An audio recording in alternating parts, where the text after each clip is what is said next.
né? Você pergunta se eu acredito que tem essa união para outras pautas. Não, não acredito.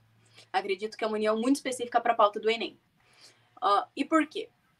Porque o Enem, ele consegue ser massivo a um ponto que ele sensibiliza demais as pessoas, e ele consegue ter esse charme de encantar todo mundo, de fazer de todo mundo cair na pauta apoiando. Tanto é que a gente vê, até mesmo a base aliada do Bolsonaro votou pelo adiamento, com exceção do Flávio Bolsonaro, mas é um caso à parte, a base aliada dele no Senado, porque ele não está sozinho no Senado, né? Pode ser que tenha outro dissidente, que, enfim, ele enfrente...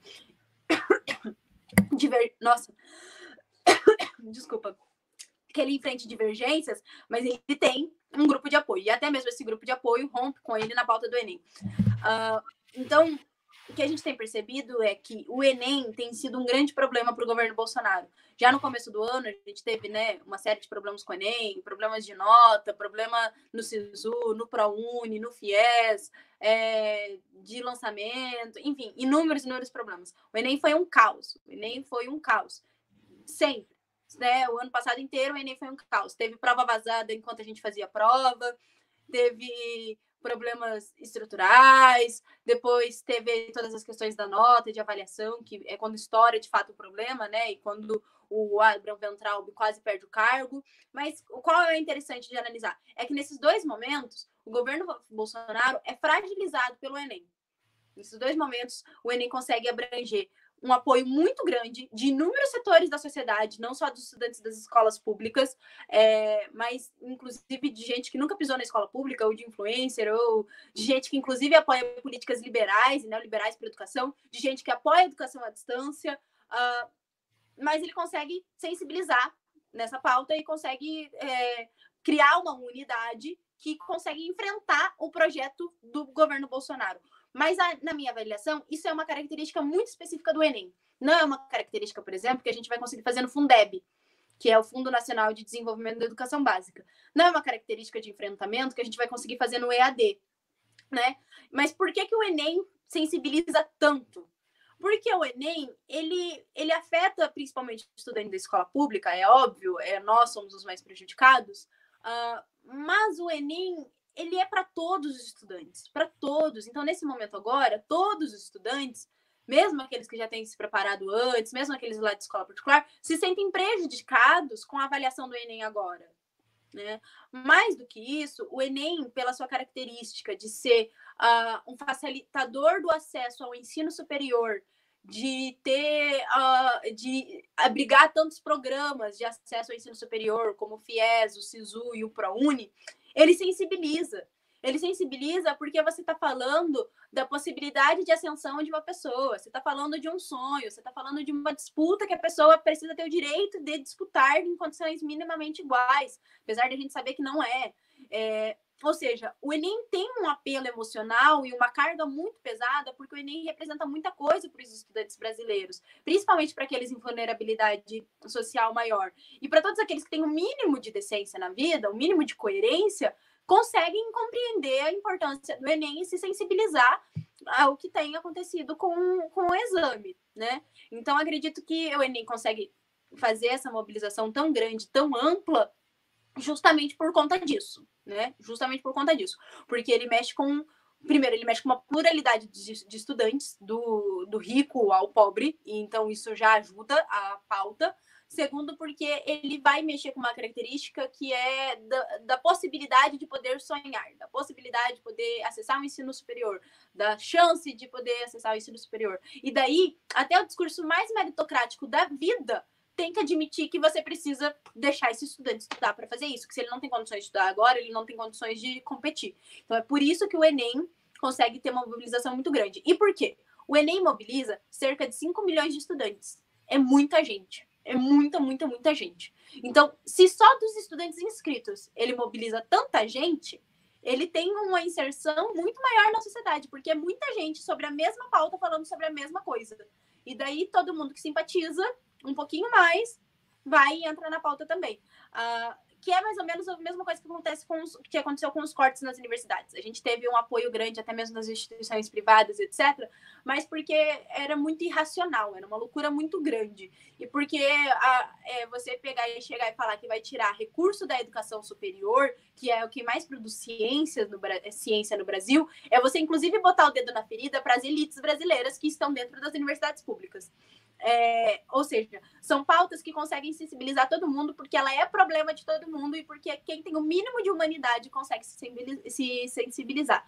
Mas não sensibiliza para as outras batalhas dentro da educação. Não é uma aliança pragmática e pontual para uma vitória pontual. Não é uma aliança que vai nos ajudar a lutar contra o ensino à distância, não é uma aliança que vai nos ajudar a lutar por uma educação cada vez mais pública, por uma educação emancipadora, por uma educação com um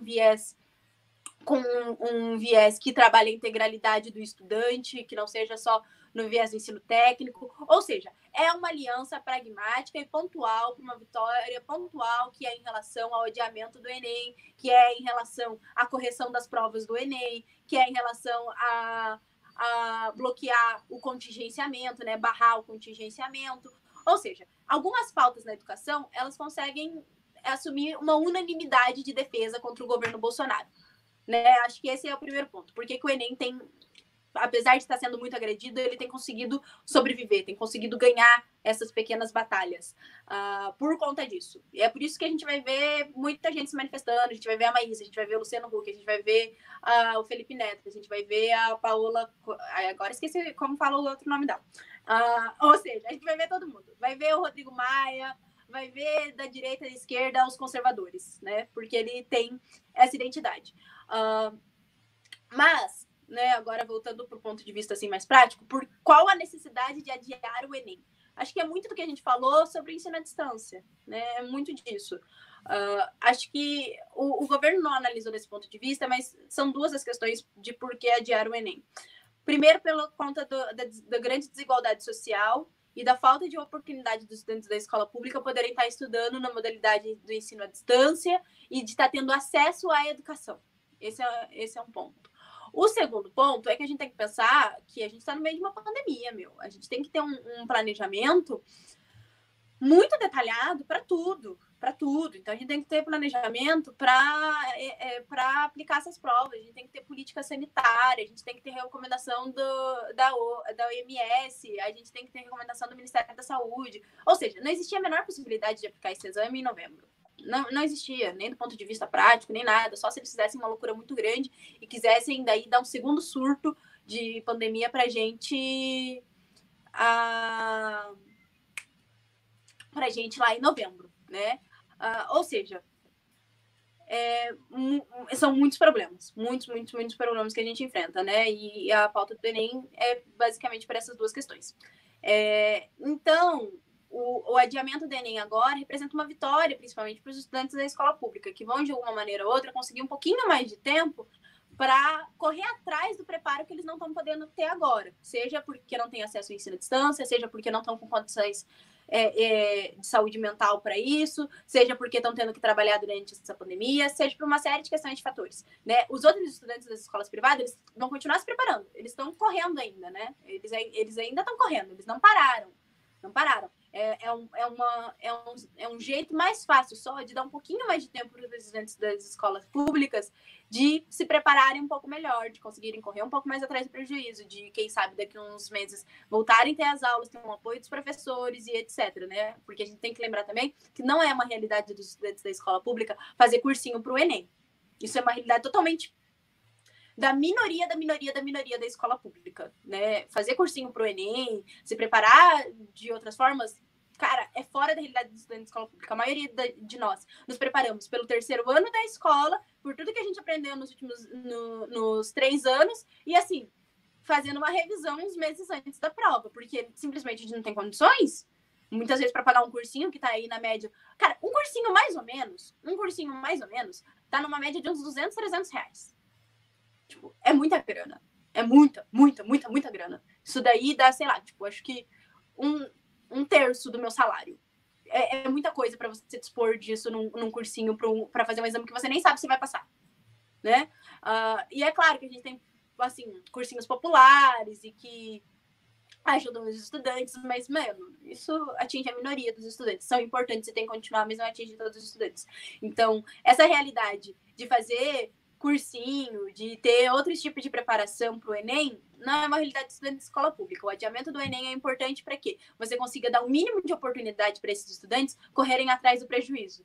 Né? Eu acho que esse é o ponto mais importante.